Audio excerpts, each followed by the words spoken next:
Welcome home to Passionate Justice 85 on Our Salon Radio. Thank you all of you for your continuing and growing support. As I've said, this transition to Our Salon Radio full-time has been wonderful and will continue to be seamless with your help. And soon, we hope, you'll have so many listening possibilities at Our Salon Radio. Stay alert and reach out to me on Twitter at jwolf41387 for all Passionate Justice news, releases, podcasts. I ask all of you follow the show at jwolf41387 on Twitter now. And New Hour, personal notes, super guest writers spurring you on every week, every day, a challenge to create a little more justice in our world. And join Our Salon, where you hear Passionate Justice. It's the very best readers and writers site on the net. It's growing, created and hosted by California's Lori Wright, and it's free. Join now at www.oursalon.ning.com, www.oursalon.ning.com. I am author, activist Jonathan Wolfman. The spark for these stories, Passionate Justice, a progressive memoir in essays, is available at Amazon, and I'm so proud to say underwriting for Passionate Justice in 2015 comes from Bud Clayman and OC87 Productions, producers of OC87 RecoveryDiaries.com, and the feature-length film OC87, the obsessive-compulsive major depression bipolar Asperger's movie. Check out OC87 RecoveryDiaries.com. Leading.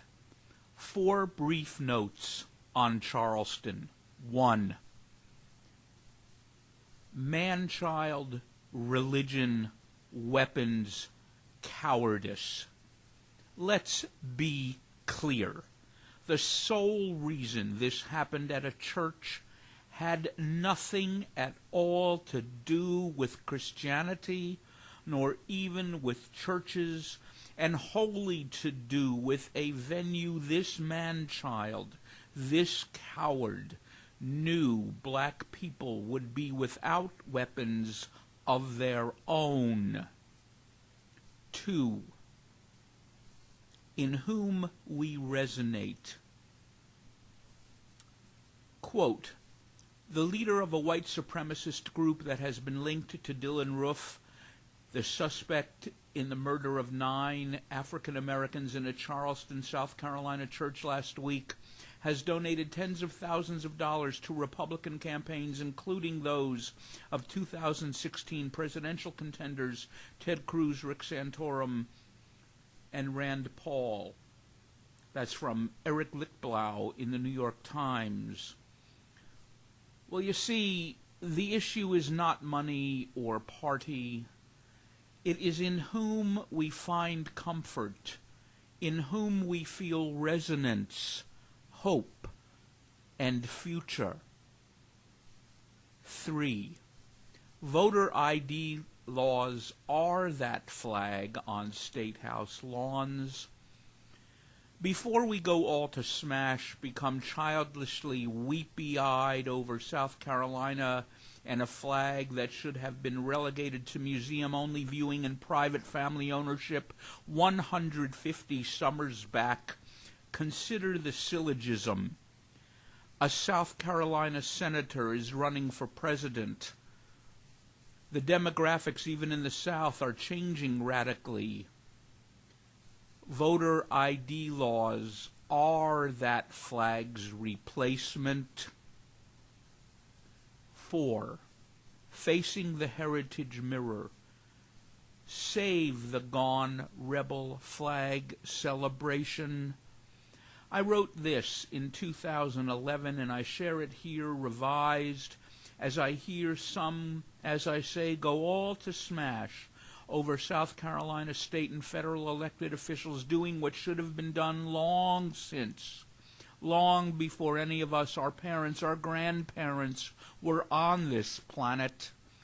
We're in the run-up to the Civil War's sesquicentennial, and the Sons of the Confederacy are already staging exquisitely detailed reenactments of what they refer to as examples of Southern heritage. The other day in Montgomery, the organization cheered a Jefferson Davis dress-up as he swore the oath of office as President of the Confederate States of America. Campbell Robertson in the New York Times reported the ceremony was accompanied by the singing of Dixie, as was it accompanied by the firing of artillery. I've no issue with the right of reenactors to stage their shows they enjoy and should. The same rights to assembly and speech as I do, however, have two questions I'd ask you to consider.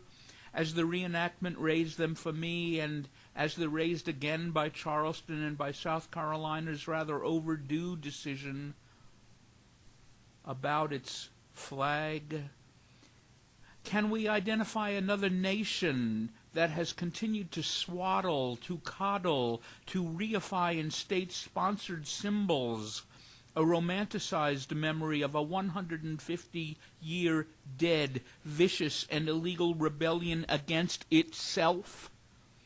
Can we even approach understanding the coddling unless we first grasp that that same nation does not at bottom wish the vile content of that heritage finally and fully dead?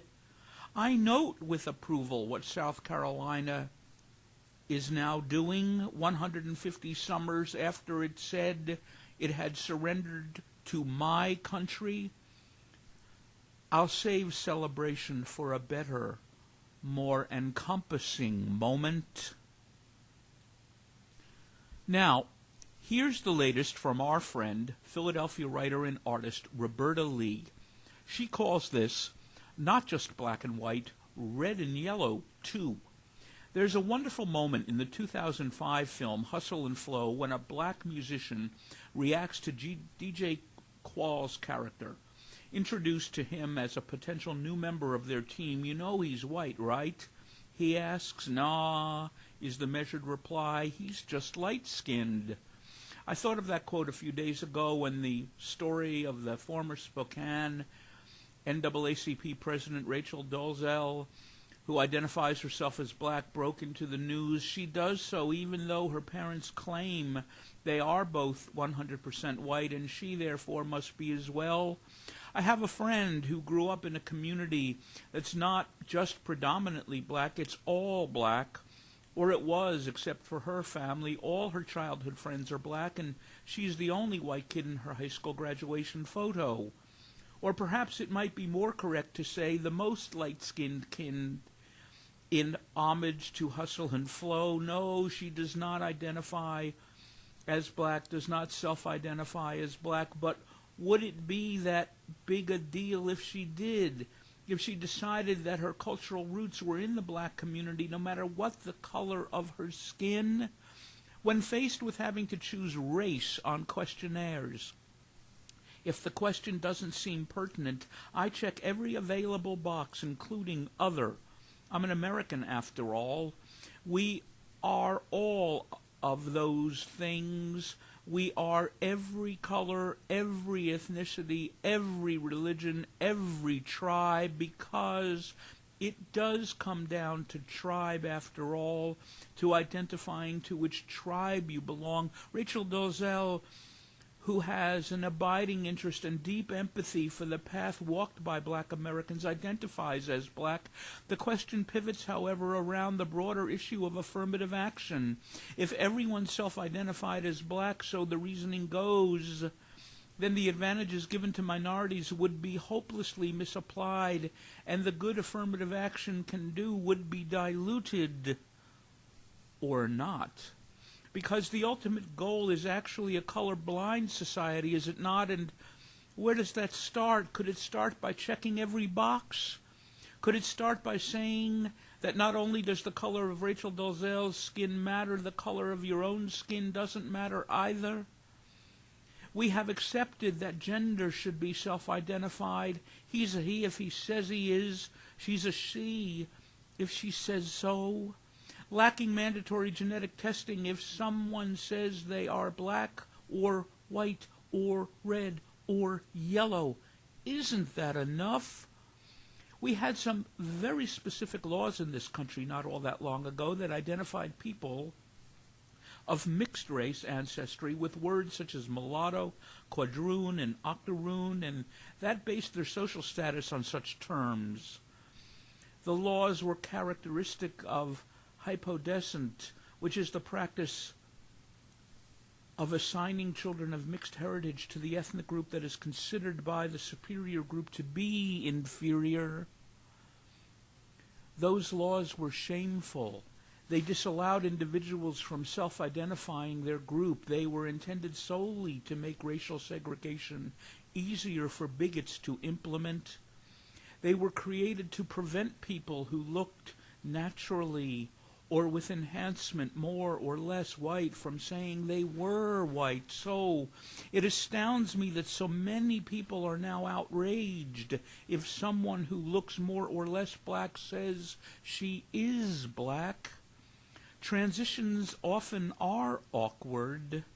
Our transition to a colorblind society just got a shove from Rachel Dolezal, and predictably it makes a lot of people uncomfortable. Get used to that feeling. I predict more of it to come.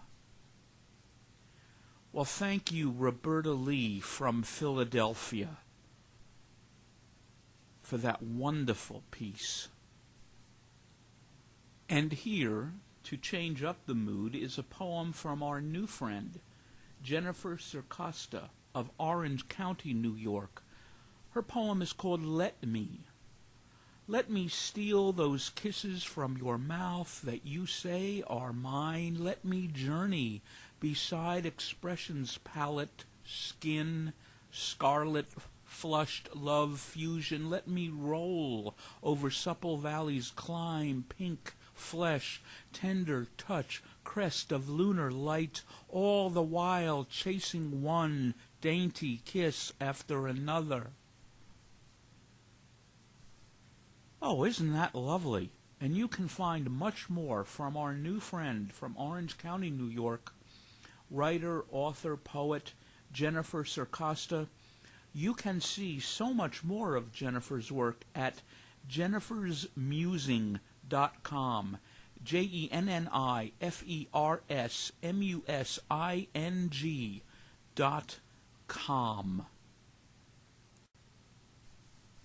Now, I admit this next is a rather tawdry move, but it's just too much fun to pass up, and this is from Addicting Information and writer Wendy Gittleson.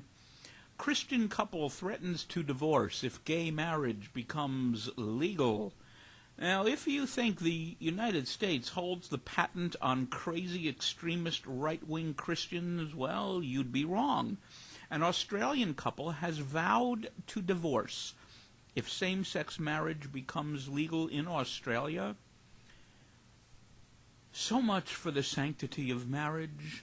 The United States isn't the only country that's finding itself in the middle of a struggle between those who want equality and those who want their Christianity to be the law of the land, their Christianity. Australia is also in a struggle for civil rights for all. A nationwide ban against same-sex marriage was overturned in 2013, and now a bill is being debated in the Australian legislature which would fully legalize it for the entire country. While most Australians support same-sex marriage, the country's Prime Minister, Tony Abbott, is opposed, and he could lead the defeat of the bill. Nick and Sarah Jensen have been married 10 years. They claim to be happily married, but if gay marriage is approved, despite their claim to being happily married, they are threatening to get a divorce in protest because same-sex marriage could lead to polygamy. Well, as if polygamy isn't biblical. Marriage.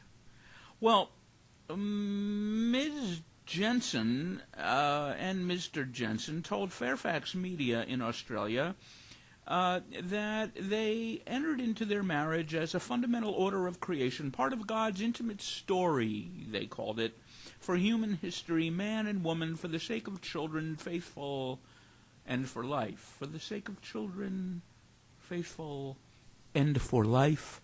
And so if later on in the year the state does go ahead, changes the definition of marriage, changes the terms of that contract, then we can no longer partake in that new definition. Unfortunately, Mr. Jensen said, legalizing same-sex marriage would undermine our most sacred institution and have serious consequences for children who would grow up without a mother or a father. I think the editors write the word "seek" after that, S-I-C. Well, the couple has children, but even though they plan to have no more, they say that children are the purpose of marriage, so to punish the government, they'll punish their own kids? Make sense to you? I wonder if they're against people over 50 marrying, or against the marriage of infertile couples.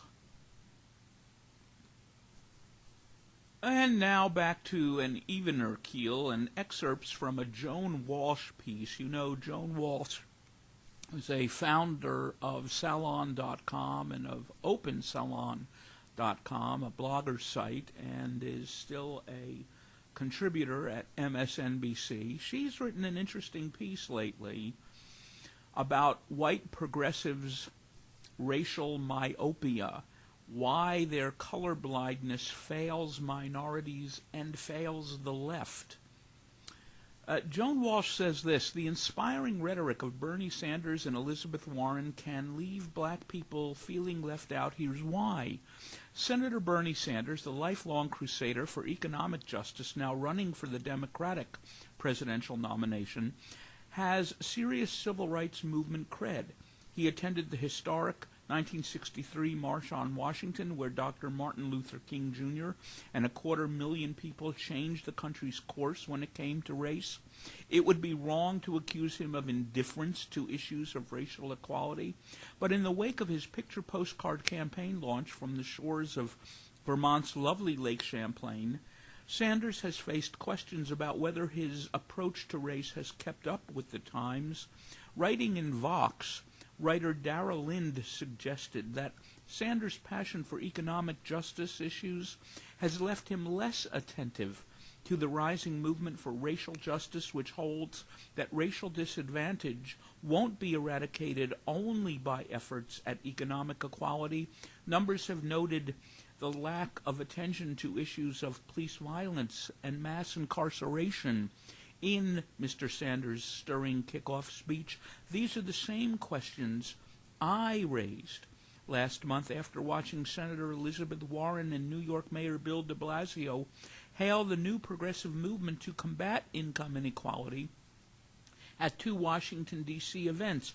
Both pointed to rising popular movements to demand economic justice, most notably the Fight for 15 campaign.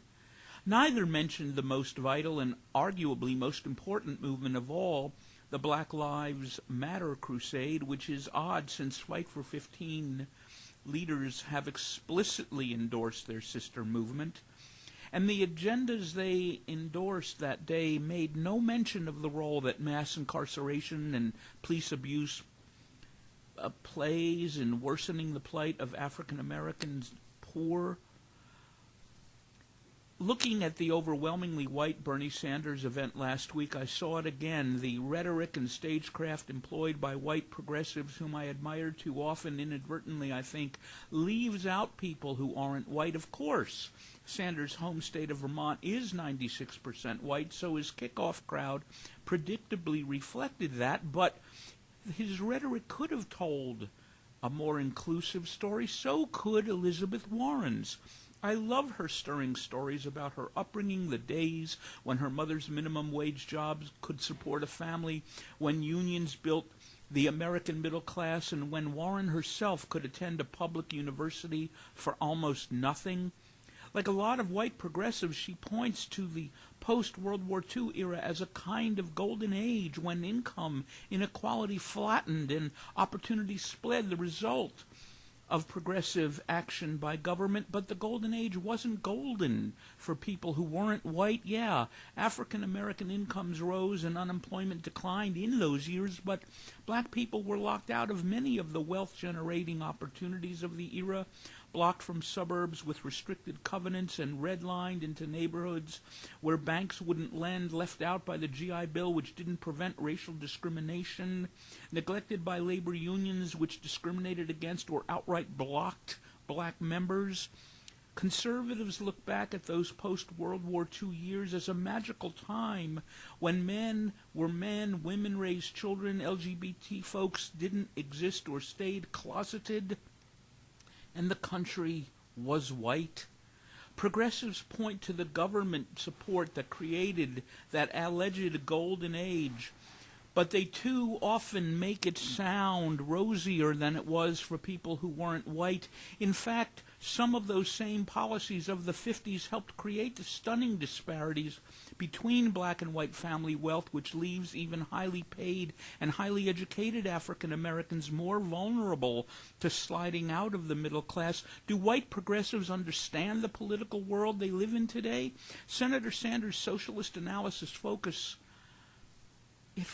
so much on class. Even as a student at the University of Chicago in the 60s, Sanders became frustrated with his fellow student activists who were more interested in race or imperialism than in the class struggle. They couldn't see, Sanders said, that everything they protested was rooted, he at one point said, in an economic system in which the rich controls to a large degree the political and economic life of the country. Yet increasingly, black and other scholars are showing us that racial disadvantage won't be undone without paying attention to and talking about race.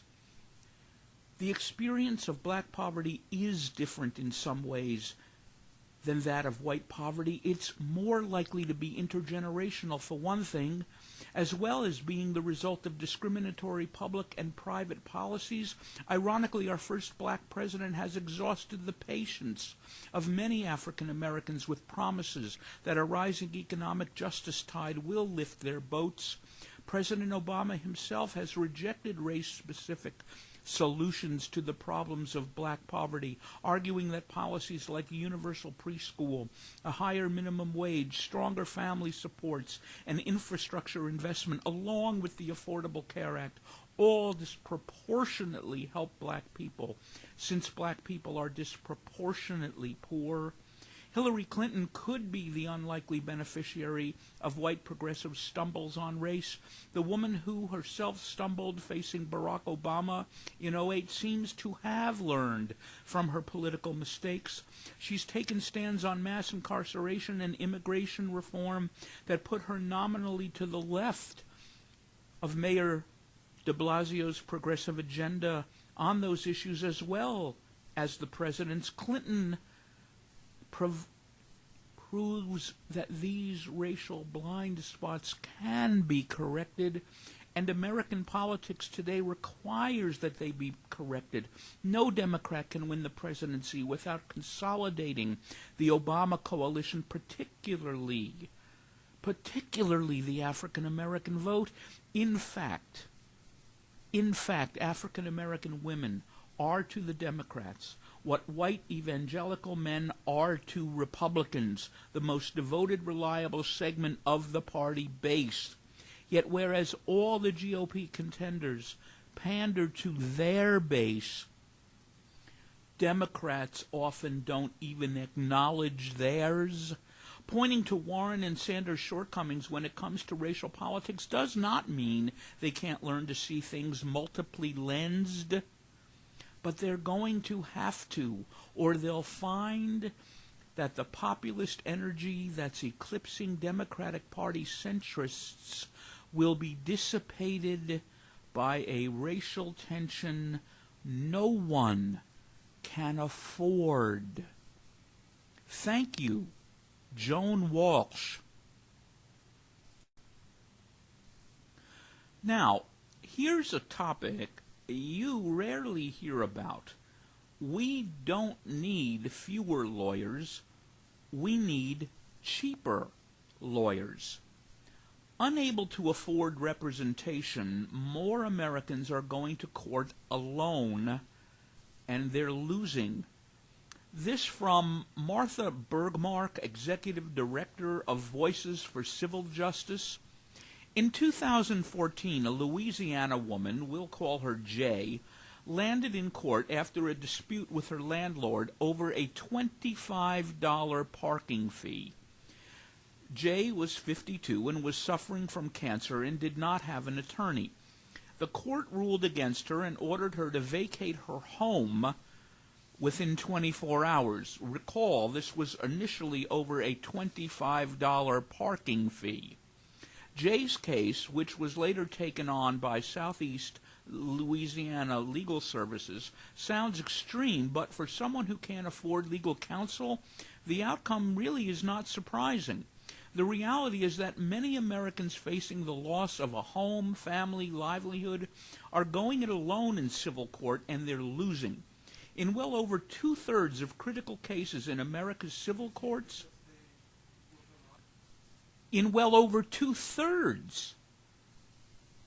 people appear without a lawyer, even though the stakes are often just as high as in criminal proceedings. Many people suffer crushing losses in court, not because they've done something wrong, but simply because they don't have legal help. The future of the legal profession is unclear. Student loan debt for law graduates now averages, guess, tick-tock, $84,000 for public law schools and $122,000 in average debt for private law school grads, reflecting the dramatic rise in the cost of attending law school in the past 30 years. Despite the growing costs for students, long-term job prospects have become less certain. One study found that among 2010 law grads, 20% hold jobs that do not require a law degree. Only 40% are employed by law firms where the financial returns are highest, and yet, Americans need legal help more than ever. We're seeing a disgraceful failure of our legal system to meet the serious legal needs of most Americans who are increasingly priced out of the market for legal services. In 70 to 98% of cases in America's civil courts today, one or both parties are not represented by a lawyer. I'm going to share with you that figure again. In between 70 and 98% of the cases in our civil courts right now, one or both parties are not represented by counsel. Civil legal aid programs must turn away almost two-thirds of the people who seek their assistance in critical civil cases, despite research showing that in many such cases, access to legal help makes all the difference. In evictions, for example, two-thirds of tenants who go to court without a lawyer lose their homes, while two-thirds of those represented by an attorney are able to keep them. In complex areas of the law, legal help is essential to enable people to understand and defend their rights, but legal help has become so expensive, about $200 to $300 an hour on average, and drastically higher at the largest law firms, that it's unaffordable, not just for those struggling to make ends meet, but even for the most of us in the middle classes. Even in seemingly straightforward situations in which people are clearly on the right side of the law, as with one Cleveland couple with a disabled adopted child whose application for federal benefits to help families exactly like theirs was inexplicably denied. Americans are often unable to overcome roadblocks on their own without the help of a lawyer to navigate the legal and bureaucratic maze. Like the woman in Louisiana, the couple ultimately found relief through one of the nation's civil legal aid programs, the Legal Aid Society of Cleveland, which provides free legal assistance to people who can't afford it. They took on the case, but with limited resources for programs and staggering student loan debt for law school grads, not enough lawyers are able to do civil legal aid work to help everyone who needs it, not nearly The federal government has taken an important step, however, to encourage law students to pursue legal aid cases, civil legal aid cases, and careers by offering a loan forgiveness program for grads who work at a civil legal aid program for a minimum of 10 years. Some law schools also offer their own loan forgiveness programs that enable grads to do civil legal aid work. A survey by the National Legal Aid and Defender Association found that 70% of civil legal aid lawyers and public defenders depend on loan forgiveness to support themselves while doing their jobs. Additionally, legal fellowship programs like those offered by Equal Justice Works and supported by both private and government resources increase the pool of law jobs that address the serious legal needs of ordinary Americans. But too often, these programs find themselves without the resources to make the largest impact. And while fellowships are a powerful tool for bringing more grads into the fold of legal aid, they're short-term opportunities. Most offer only 1 or 2 year placements that don't always lead to long-term careers. We should find ways to expand these programs, not limit them, so that they can serve as long-term comprehensive solutions. This is not a matter of the government subsidizing the education of graduates headed for lucrative jobs in corporate law. It's about making it possible for law grads to do the much-needed legal work that comes without much financial reward, like preventing evictions, defending battered spouses, helping veterans secure benefits they've earned. Studies show that these vital public services not only help individuals and families, but they save taxpayer money. Why? Because they reduce the costs that spread beyond a family in crisis to the local, state, and federal government. For example, providing a lawyer to prevent an unlawful eviction and keep a family in home costs far less than placing them in a homeless shelter. Some states are also finding innovative ways to make sure legal services are available for Americans who need it. Across the country, legal jobs are concentrated in populous urban centers and wealthier communities, leaving areas that are rural, sparsely populated, and often low income without access to legal services to address the problem. South Dakota gives young attorneys who move to counties where lawyers are scarce $12,000 per year for 5 years, an amount that offsets about 90% of the tuition at the state's law school. Other states with the same problem, Maine, Arkansas, Georgia, Missouri, Arizona, where only 6% of the state's lawyers practice outside the 2 most populous counties, well, you know what? They should follow suit. More universities should also launch legal incubator programs, as many in California and New York have. In partnership with law schools, legal incubators allow recent grads to develop practical legal skills while serving low and middle income people at more affordable rates. In New York, a young lawyer named Fred Rooney took a 2-year leave from his private practice to train lawyers in civil legal work through a program run by the City University of New York School of Law. He has never looked back, dedicating the rest of his career to helping more than 40 law schools create similar programs nationwide.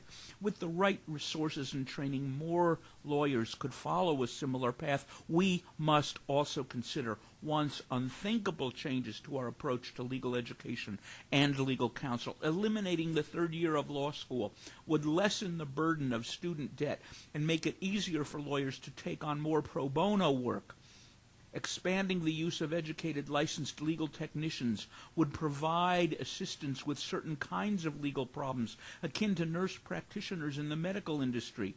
But we also must face the fact that we'll never completely eliminate the cost of a legal education or Americans' need for qualified, fully trained lawyers in complex and potentially life-changing areas of the law.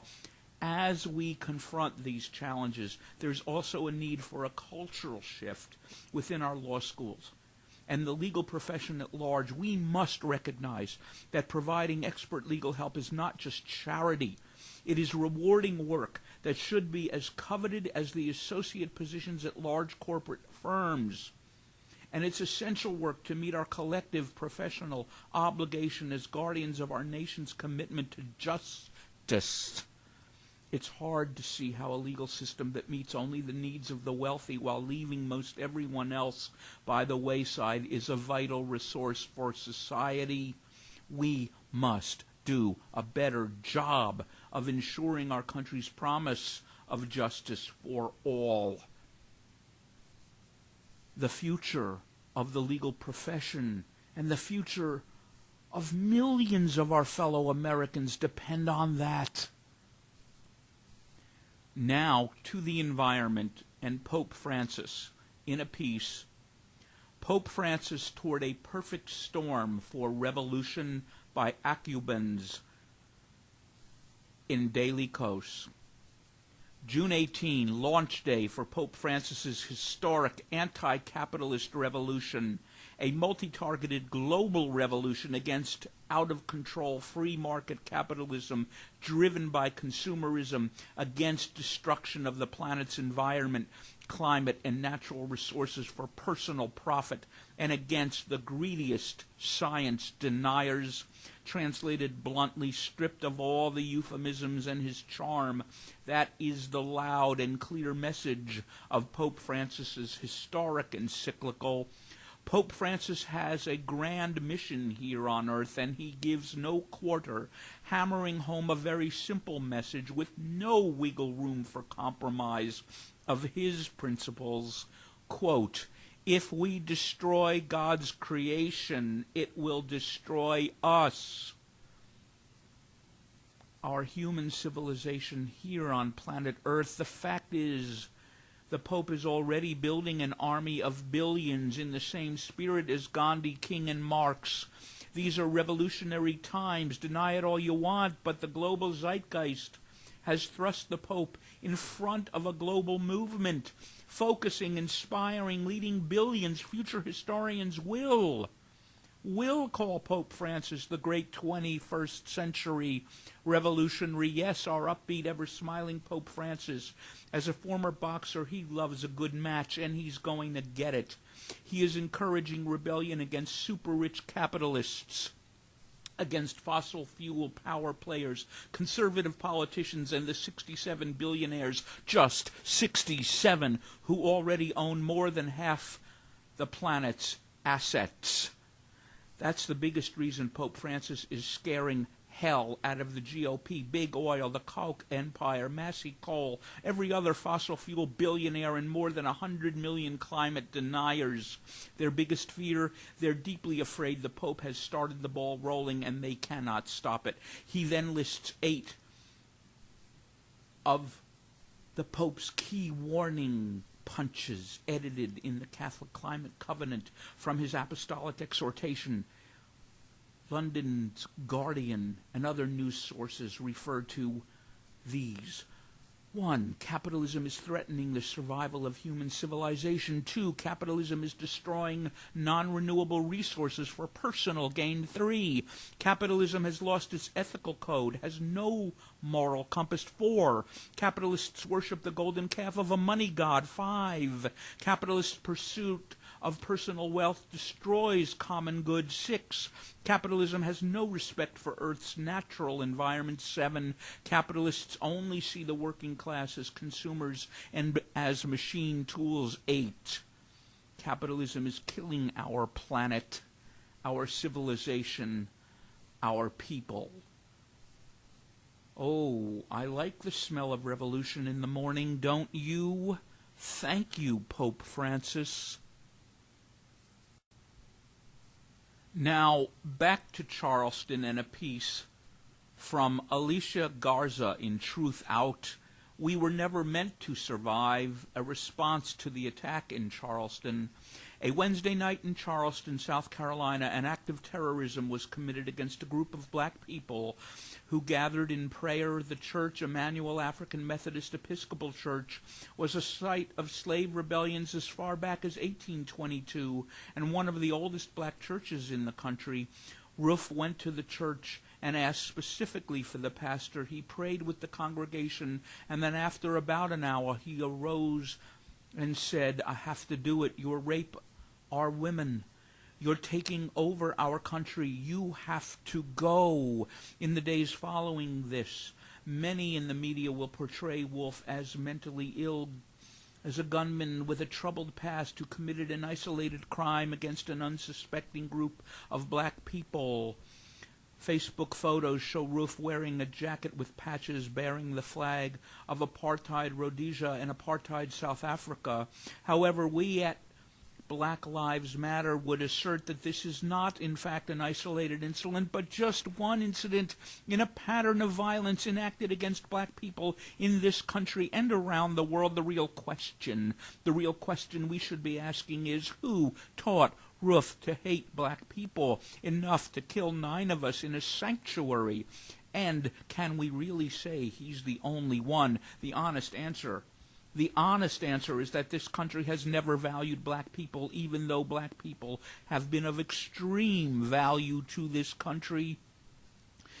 Where are the calls for accountability for those who taught a young white man to harbor such a serious hatred for black people? Where is the accountability for a nation that has racism in its very DNA? We were never meant to survive. We were stolen from our families and our land, brought to this country in the bottoms of boats, chained. We were forced to work for, nurture and nourish, and build a country that never truly considered us human and still refuses to honor our humanity. The founding documents of this country designate us as only 3/5 of a human being. When we dared and dare to reclaim our humanity, we were and are beaten, lashed, hung from trees, limbs cut off, set on fire, shot, and raped. This isn't something that happened in the past. This is happening to black people in 2015, in fact. In fact, just a few months ago, Otis Bird was found lynched, hanging from a tree outside Jackson, Mississippi. Just a few months ago, Otis Bird was found lynched, hanging from a tree outside of Jackson, Mississippi. We were never meant to survive. We argue that Roof's actions are not isolated, are not easily and dismissively attributed to mental illness, but instead are reflections of a disease that plagues this country, racism. And we argue that until we grapple as a nation with the racist violence that infects this country, we will only see these acts increase. Roof's words remind us that black people in this country cannot consider ourselves safe anywhere. We cannot expect protection from the police. We cannot expect to be safe in swimming pools, in churches, in stores, on buses, in our communities, even in our homes.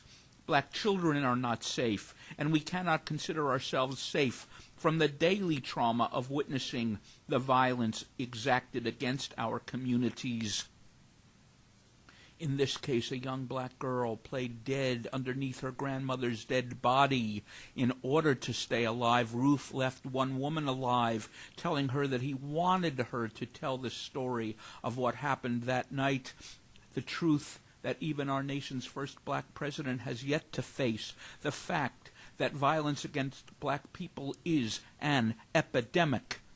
As the demographics of this country shift to that of majority people of color, there exists both a rational and irrational fear that the very people who have and continue to bear the brunt of such blatant and brutal violence will at some point resist. Roof's words, "You're taking over our country and you have to go," reflect the fear that the right has capitalized on since the 70s, the fear of the majority becoming the minority. And as black people, we know so very well, being the minority anywhere can literally mean the difference between life and death. And despite what our president says, this is not merely an issue of gun control. In fact, this is an issue of the prevalence of structural anti-black racism that results in many cases in anti-black violence and in too many cases anti-black murder. Across the country and increasingly around the world, black people, young, old, and middle-aged, disabled, differently abled, queer, transgender, immigrant, incarcerated, and more have erupted in a wave of rebellion that has transformed our political landscape, and yet there are still those who, in the face of extreme and unnecessary violence, will use that as an opportunity to call for peace, to distort the real issues, to essentially neutralize what has been bubbling under the surface for a very long time. But where are the calls for accountability for a nation that has racism in its DNA? We have a choice. We have a choice to make. It is no longer a question of whether or not racism exists, nor is it a question of whether or not racism is an epidemic that plagues our very existence. The choice we have to make is whether or not we are willing to take it on in a real way. Thank you, Alicia Garza, in Truth Out. Finally today, you need look no further for assurance that the original American sin remains our defining cultural fulcrum than the humming, sickening whisper within those of you whose consciousnesses and whose consciences as yet function, that sad whisper that tells you that no one commenting publicly on the 9 murdered Bible study blacks at Charleston, none of them speculates, these whisperers, these commenters, about the nature of white people as they write and speak. Think about this. Look no further for assurance that the original American sin remains our defining cultural fulcrum. Look no further than the humming, sickening whisper within those of you whose consciences and consciousness as yet function. And I trust that's many of you. That sad whisper that tells you that no one commenting publicly on the 9 murdered Bible study blacks at Charleston, none of them, none of those commenters speculates about the nature of white people as they write and speak. I want you to speak. I want you to speak your stories, your essays, your poems. Let Passionate Justice give them added, broadened life. Send them to me, JonathanWolfman01@gmail.com, and to jwolf41387@AOL.com, and follow the program on Twitter @jwolf41387 on Twitter. You have so much more. You've got so much more to give. Let Passionate Justice help you give it, and all the while, you keep trying to live as if justice matters, as if what your kids and what you do, it matters. Be creative, courageous. Take your place on that great Mandela, next to Bud Clayman, Roberta Lee, Jennifer Circosta, Wendy Gittleson, Joan Walsh, Martha Bergmark, Acubens, Alicia Garza, and me, because this is our brief moment of time. Phil Oakes said, you know it. Phil Oakes said, I guess I'll have to do it while I'm here. He was right. You repair this crazy place. I'll help. Repair this crazy place. You can. I promise, when you act as if you can. When you act on justice's behalf, it pays back.